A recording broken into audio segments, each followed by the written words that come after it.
Alors, bonjour à tous, ici Christian Pomerleau de PMML, courtier hypothécaire commercial, et c'est le 8 septembre 2021, l'annonce du taux directeur.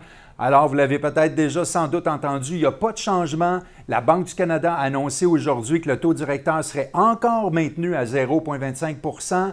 Alors, le taux d'escompte est à 0,5 % et le taux de rémunération des dépôts demeure à 0,25 %. L'important pour vous autres, c'est de savoir que le taux directeur est à 0,25 %. Pour la Banque du Canada, le rachat des actifs, il continue, mais à un rythme limité, encore à peu près 2 milliards par semaine. Donc ça, c'est pour alléger encore le système, puis aider le fonctionnement, puis garder la cible toujours du gouvernement d'avoir une inflation éventuelle autour de 2 %. Donc jusqu'à tous les indicateurs démontrent une reprise adéquate, la Banque du Canada va continuer ce style de rachat d'actifs-là. Donc, comme je le mentionnais, on s'engage encore sur la voie d'un resserrement monétaire en réduisant les achats d'actifs. Par contre, la Banque ne semble pas vouloir hausser ses taux directeurs avant que toutes les capacités excédentaires de notre économie soient complètement comblées. Puis ça, c'est prévu pour à peu près le milieu de l'année 2022. L'inflation actuelle est à 3 % et comme je le mentionnais, la cible va demeurer 2 % sur le long terme. Dans le monde maintenant, au deuxième trimestre, la croissance des produits intérieurs bruts réels de la majorité des pays a généralement été bonne. Puis ça, on parle de pays développés. Pour le moment, la hausse des cas reliés au nouveau variant Delta n'a pas encore eu beaucoup d'effet. On se base un peu là-dessus.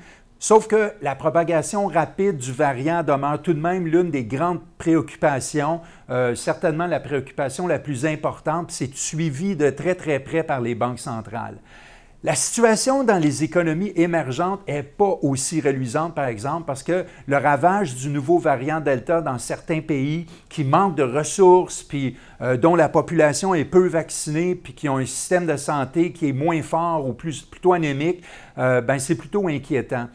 Puis tout ça, ça affecte leur capacité de production puis leur économie d'exportation pendant que la demande étrangère est tellement importante. Alors, il y a beaucoup de rattrapage à faire à ce niveau-là. Et évidemment, ça crée une pression à la hausse sur les prix. Qu'on voit ici. Là. Le secteur de l'automobile, le secteur de tout ce qui a des micropuces en est largement affecté.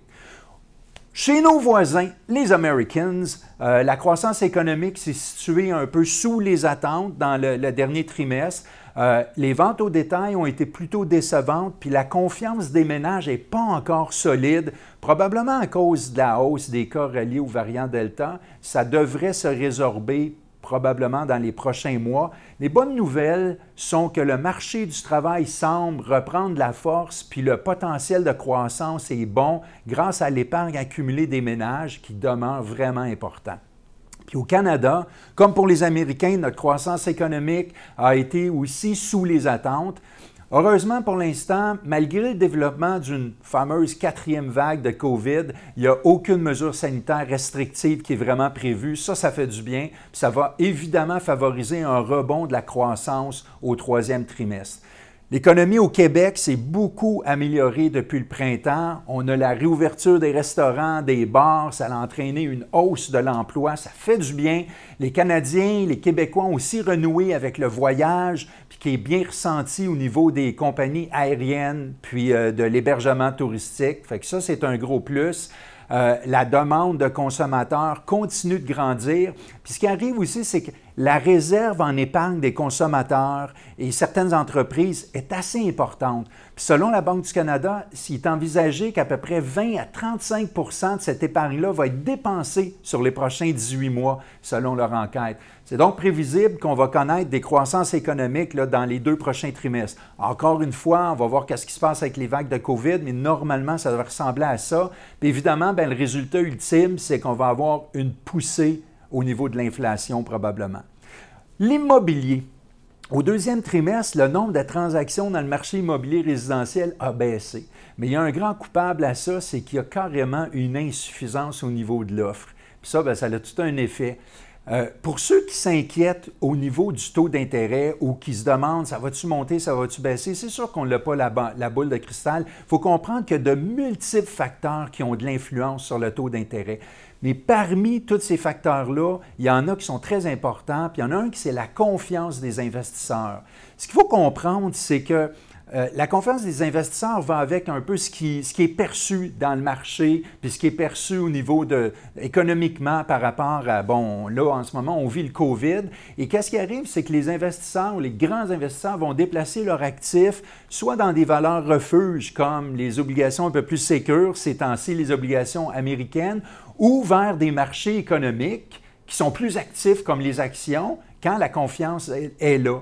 Et présentement, bien, la confiance est relativement, je dirais plutôt faible, puis les investisseurs se sont tournés vers des valeurs plus sûres, comme les obligations, puis ça, bien, ça maintient les taux plutôt stables. On a même vu un peu une baisse au niveau des taux. Ça, c'est parce que les gens vont se réfugier un peu plus dans les obligations. Ce qu'il faut comprendre, par exemple, c'est que ça pourrait changer très rapidement. S'il y a un rebond de la confiance, ça peut engendrer, en fait, le rebond de la confiance pourrait être engendré par le fait que la quatrième vague va être perçue comme faible ou va avoir beaucoup moins d'impact que prévu. Alors, ce qui arrive, c'est que le système financier va être stimulé, les dépenses vont augmenter, puis évidemment, bien, ça va créer une pression sur l'inflation, ça va créer une pression sur les taux. Les gens vont sortir un peu plus des obligations, ils vont s'en aller plus vers les actions, donc les obligations, pour devenir attirantes, vont devoir commencer à monter aussi, et évidemment, bien, on va en subir le contre-coup par l'idée des taux qui pourraient augmenter.